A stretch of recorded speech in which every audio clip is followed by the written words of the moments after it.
Bonjour à tous et à toutes, je suis au Salon de Saint-Maur-en-Poche 2015 et je suis avec Maïra et Undir. Cette fois-ci, voilà, elle a plus son casque, on sait qui c'est. Voilà. Je me trouve beaucoup plus photogénique avec mon casque. Ouais, non mais ça va mieux là quand même. J'ai moins chaud. Oui. Voilà, c'est-à-dire que la question de survie voilà, prime. Au bout d'un moment, fallait, voilà, c'est plus possible. Alors, tu vas nous en dire un peu plus sur comment est-ce que tu as perçu Caleb maintenant avec le recul? Qu'est-ce que ça t'a fait d'écrire de la jeunesse? J'ai adoré.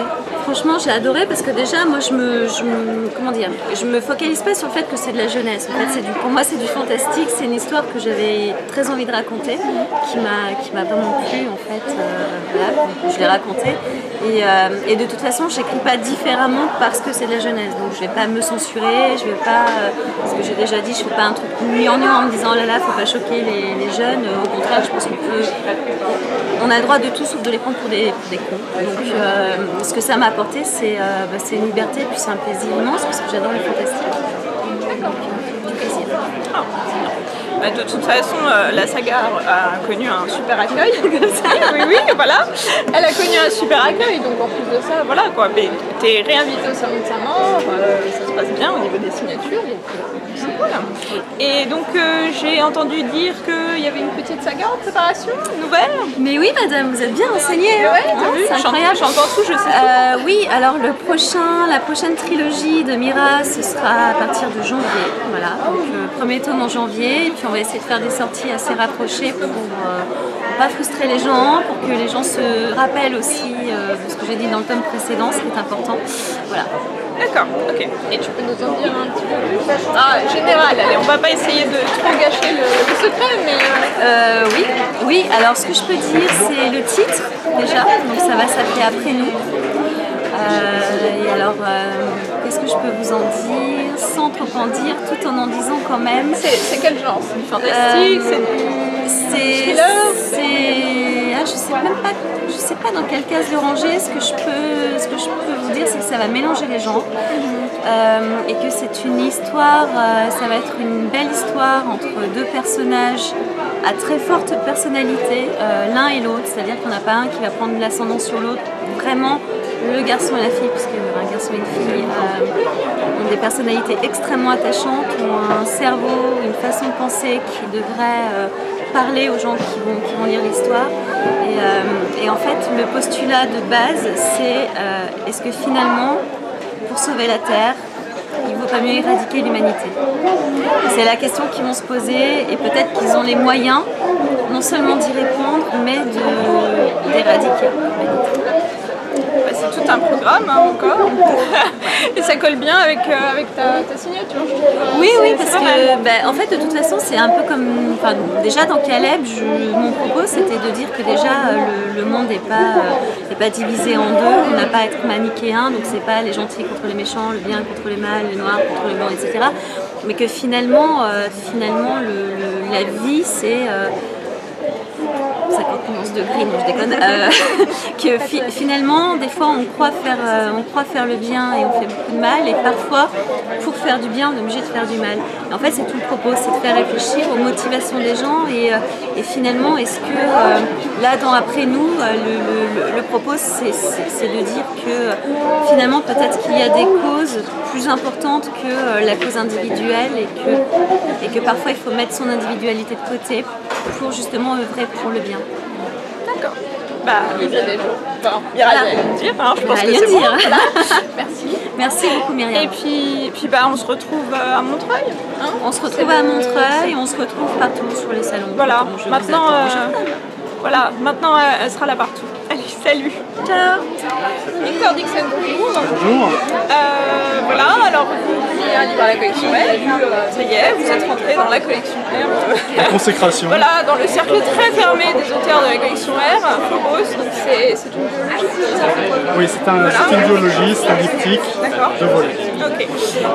Ça se passe dans l'espace, c'est un concept assez particulier de télé-réalité sur Mars. Oui, alors ça se passe dans l'espace, mais pas seulement, parce que ça se passe aussi sur Terre. Et moi, ce qui m'intéressait, c'est justement ce champ contre champ, suivre ces prétendants qui sont invités à participer à une émission de télé-réalité pour former la première colonie humaine sur Mars. Donc, ce sont 12 jeunes gens qui ne se connaissent pas, 6 garçons, 6 filles, ils ne se sont jamais rencontrés. Et ils signent pour partir en aller simple vers Mars. Ils auront 6 mois de voyage vers la lune de Mars, Phobos, pour apprendre à se connaître à travers des séances de speed dating et former à l'arrivée les premiers couples qui devront procréer dès leur atterrissage sur Mars pour créer les premières familles et les premiers bébés de Mars.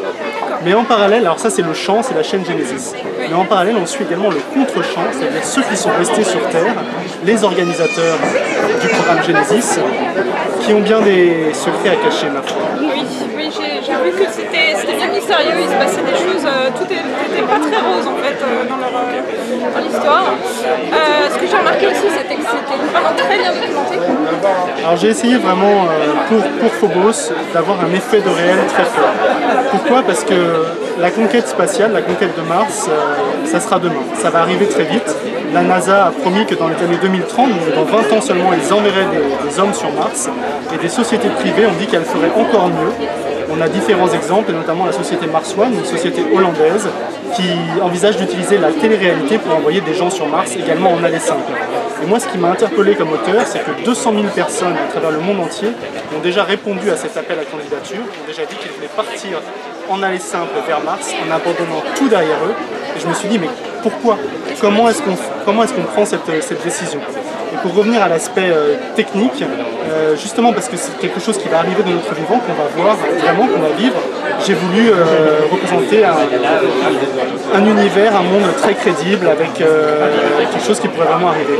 Et la technologie aujourd'hui existe pour aller sur Mars et c'est celle que je mets en scène dans Phobos. Et moi en tout cas, je n'ai pas tout à fait fini, mais de ce que j'ai lu pour l'instant, je vois vraiment un livre très cinématographique.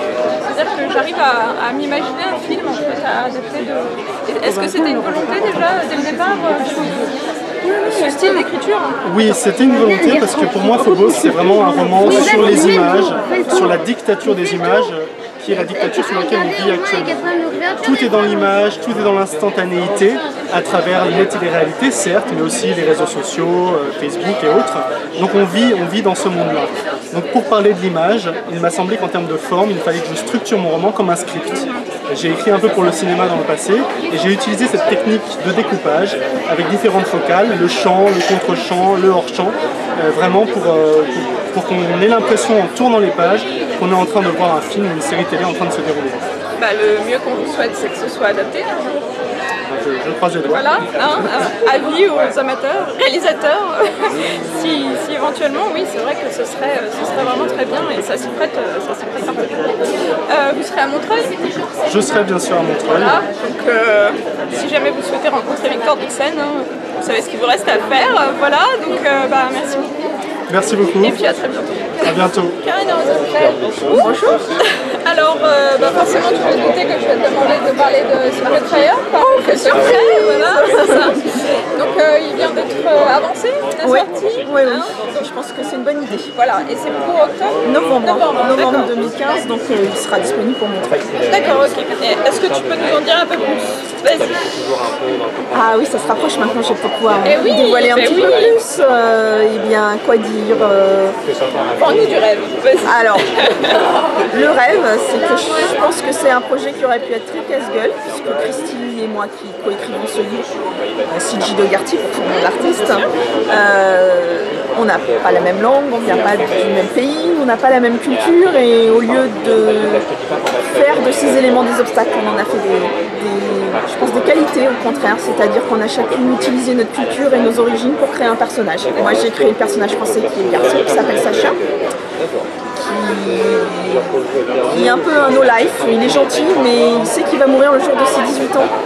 Donc à quoi bon s'attacher aux gens, à quoi bon faire des efforts, à quoi bon aller en cours, donc voilà, il a tout laissé tomber.